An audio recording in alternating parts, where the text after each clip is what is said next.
বর্তমান ডিজিটাল দুনিয়ায় ইউটিউব সবচেয়ে জনপ্রিয় ভিডিও শেয়ারিং প্ল্যাটফর্ম হিসেবে বিশ্বজুড়ে আলোচনার কেন্দ্রবিন্দুতে রয়েছে।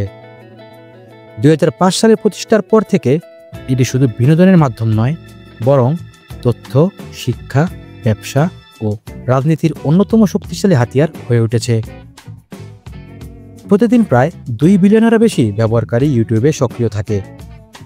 সর্বশেষ পরিসংখ্যানে দেখা গেছে প্রতি মিনিটে এখানে 500 ঘন্টারও বেশি ভিডিও আপলোড করা হয়। বিশেষজ্ঞরা বলছেন ইউটিউব এখন আর শুধু তরুণ প্রজন্মের জন্য নয়, বরং সব বয়সী মানুষের কাছে সমান জনপ্রিয়। বাংলাদেশেও ইউটিউবের ব্যবহার স্বয়ংক্রিয়ভাবে বেড়েছে।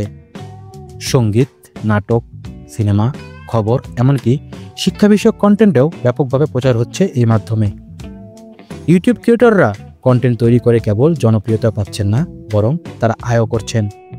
ফলে অনেক তরুণী এখন এটিকে পেশা হিসেবেও বেছে নিচ্ছেন। তবে ইউটিউবকে ঘিরে সমালোচনাও রয়েছে।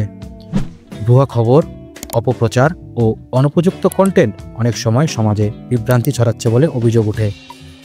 এজন্য নিয়মিত কন্টেন্ট নিয়ন্ত্রণ ও নীতিমালা কঠোর করার দাবি জানিয়েছেন বিশেষজ্ঞরা। বিশেষজ্ঞরা মনে করেন ইউটিউবের প্রভাব আগামী দিনে আরও বাড়বে। শিক্ষা থেকে শুরু করে রাজনীতি, সবখানে এই প্ল্যাটফর্ম গুরুত্বপূর্ণ ভূমিকা রাখবে। তবে সঠিকভাবে ব্যবহার হলে এটি হতে পারে মানুষের জ্ঞান ও বিনোদনের সবচেয়ে বড় উৎস, আর অপব্যবহার করলে তা হতে পারে নেতিবাচক শক্তি।